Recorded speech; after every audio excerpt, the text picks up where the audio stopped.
Hi, I'm Fiona, and I'm 30 years old. I stay at home with my two lovely kids. Life's been mostly good lately, but there's been some trouble with my husband. A while back, we had a big fight, and it's all because of his mom. You know how moms can be important to their sons, right? Well, sometimes it feels like she's a bit too involved. My husband is what you might call a mama's boy, and it can be tough to deal with sometimes. Our argument went like this. Fiona, can you come here for a minute? Sure, what's up? I need to talk to you. Please sit down. Is everything all right? Yes, everything's okay. I just wanted to talk about how we need to spend less money on some things at home. Is everything all right with your job? Yeah, work's fine. Don't worry. I just decided we need to spend more on something important, so we have to cut back on other stuff. Okay, what's the new expense? He took a deep breath, like he knew I wouldn't like what he had to say. I'm going to start giving Mom some money every month. It won't be a lot, but she's getting older and she needs some extra cash. I felt unsure and puzzled. It didn't seem right to me to give money to someone who already had plenty. My mother-in-law, Rita, had a successful business, and since she was a widow and her kids had moved out, she didn't need more money. I told my husband how I felt about it, but he tried to reassure me. How much money are we talking about? Don't worry about it. Excuse me? I'm the one managing the household, so I need to know. How much? I'm going to send her $4,000 every month. I was shocked. $4,000 a month? That seemed crazy to me, considering that's what many people spend in total each month. He'd be giving her all that money for basically nothing. I tried to argue with him, saying it wasn't possible, but he wouldn't budge. Our argument got so bad that we ended up sleeping in different beds that night. We're well off, but I always try to be smart with our money so we don't waste it. Giving someone $4,000 a month for no good reason, just because she's my mom and I love her, adds up to $48,000 a year. That money could go towards our kids' college funds, their savings accounts, our health insurance, or even better, it could go to people who actually need it, like charities. I tried explaining this to him, but he wasn't willing to listen. 5 months passed since he began sending money to his mother, and to add insult to injury, he wanted me to be the one to send it to her. It felt like he was trying to punish me and show that he'd always put his mother first. But thankfully, his arrogant behavior wouldn't last forever. I stumbled upon something shocking. It all began when my mother-in-law visited us 3 months after she started getting the allowance. Hello, Fiona. How's my favorite daughter-in-law? I'm doing well, thank you. How about you? Oh, I'm feeling so much better ever since Adam started sending me money. I was struggling a bit before, you know. The business wasn't doing as well as I hoped, but I didn't want to ask for help. I guess Adam just sensed it. It's like our special mother-son connection. I felt terrible hearing this. How could I deny her the money she needed?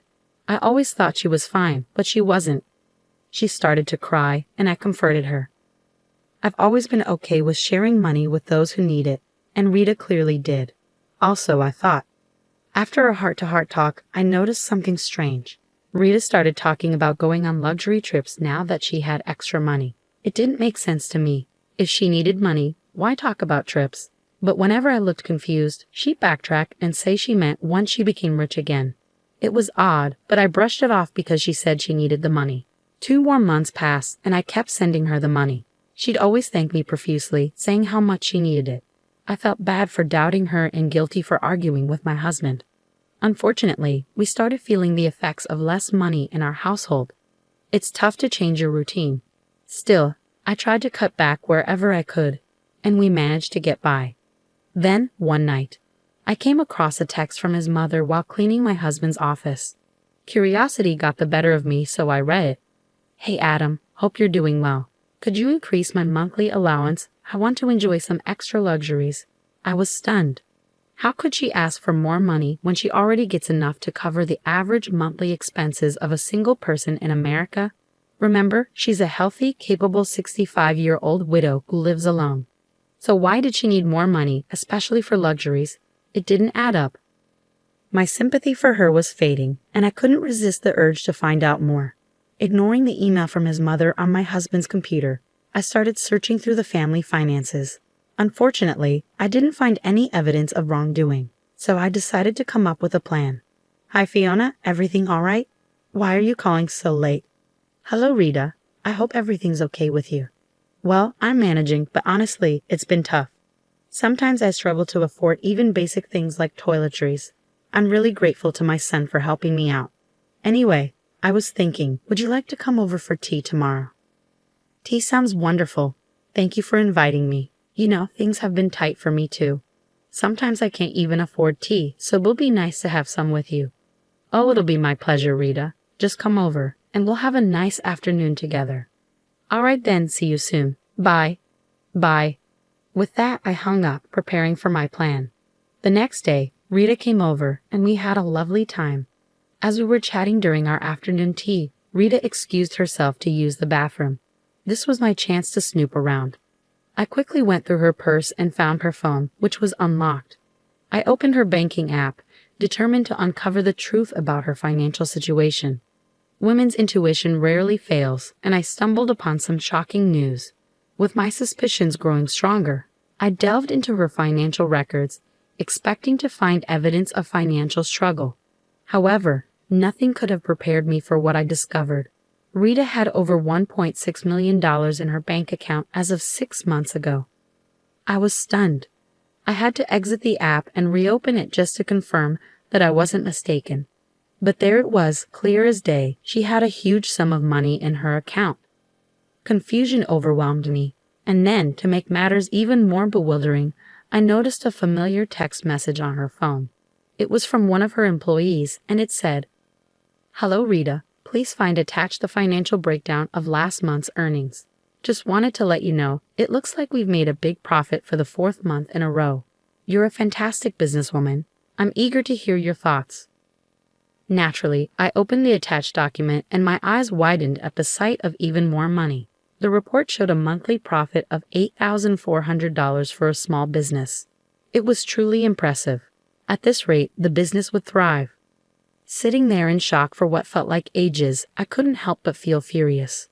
This lady was taking money from her son's household, from her own grandchildren, for no real reason other than to satisfy her own ego. As I heard Rita returning from the restroom, quickly, I erased all traces of my snooping and placed her phone back in her purse. Rita returned, thanking me for the tea. "Oh, Fiona, thank you again for the lovely tea. You know, as an old lady, it's tough to manage, especially when you're already struggling. Lately, things have been really hard for me, dear, and I'm so grateful for you and your husband's help. Say, could I ask you for something, if it's not too much trouble?" "Of course. What do you need?" "We're just happy to help. But may I ask, is it possible for me to get some more money, maybe an increase to $6,000 a month?" Let me tell you, it took every ounce of self-control not to explode and lash out at this woman for all the nonsense she was putting me through. I gritted my teeth and responded, "I understand your struggles since you're clearly going through a tough time. It's not like you're a millionaire or anything." She froze for a moment, a subtle reaction that I might have missed if I didn't know what I knew. But because I was aware, I caught it. Luckily for her, she quickly recovered. "Oh no, of course not. If I were, I wouldn't be asking you, darling. So what do you say?" "Unfortunately, I don't think we can manage an extra $2,000. As soon as I said this, Rita's smile faded, replaced by what seemed like irritation. She pressed her lips together, clearly frustrated. "Oh, that's all right, no problem. Well, I have to leave now, so let's catch up again soon." She left in a hurry, almost as if she had just been rejected by a lover, and wanted to escape to avoid embarrassment. Now, knowing she was a liar and a thief, any sympathy I had for her vanished. I debated whether to tell my husband what I found, but I decided against it. He needed to see her true colors for himself, especially after he criticized me so harshly. It was a painful lesson he needed to learn on his own. A couple of days passed, and it was time to send my mother-in-law her monthly allowance of $4,000. Despite having the money from my husband, I chose not to. I wanted her to feel the shock and disappointment when the money didn't arrive later that day. It would be a wake-up call she sorely needed. Just as I anticipated, my husband called me a couple of hours later. "What's going on?" "What do you mean? Why are you upset?" "Don't play dumb, Fiona. I know what you're up to. Why haven't you sent Mom the allowance? I'm getting tired of your games. You won't believe what I found out. There's a reason behind what I'm doing. Listen, I understand you care about your mom, I'm sorry if you feel I don't appreciate that, but you need to hear me out. You don't even earn a dime to have a say in how we spend our money. It's my money and I'll decide what to do with it. So when I say send money, you do it. You're just a housewife. Remember that. His words shattered my heart. How could he talk to me like that? I was stunned. All the anger I'd bottled up for so long suddenly erupted. So I decided to fire back. You know what your problem is? You don't appreciate me. You think being a housewife and mom is a breeze. Well, let's see how easy it is without me. I'm not sticking around to be treated like this. But before I go, check your mother's bank account. Don't bother calling me until you've done that. Have a nice evening. Fiona, wait, I didn't mean. I hung up. I was fed up with being treated like dirt. Sometimes life throws challenges our way to remind us to take a break. I've been working so hard, and it's all taken for granted. Let's see how he manages without me, especially when he finds out his mom's a liar and a thief. I sent him the pictures I took of his mom's bank account while I was investigating. Then I switched my phone to do not disturb mode. I packed bags for me and the kids and checked into a nearby hotel, not wanting to disrupt their school routine. They asked why we were staying in a hotel, and to spare them unnecessary worry, I told them our house was being fumigated, so we needed to stay here for a while. I said Daddy would stay in another hotel. I couldn't bear to burden my sweet angels with the truth. They didn't need to suffer when I was already struggling. I needed to heal for them first. Even with my phone on Do Not Disturb, messages flooded my inbox from both my mother-in-law and my husband. But I was too drained to deal with it all, so I spent the night relaxing and playing with my children. Morning came, and I was woken up by a phone call. Hello, Miss Fiona. There's someone named Adam here who'd like to meet you. We have to confirm if you know each other for safety reasons. Yes, I know him. He's my husband. You can let him know my room number. Adam arrived at my door, and I opened it. He immediately hugged me tightly, squeezing me tightly. Oh my gosh, I'm so sorry for everything. I saw the evidence you sent me, and you were right not to give her any more money. He began to cry in my arms, and I comforted him.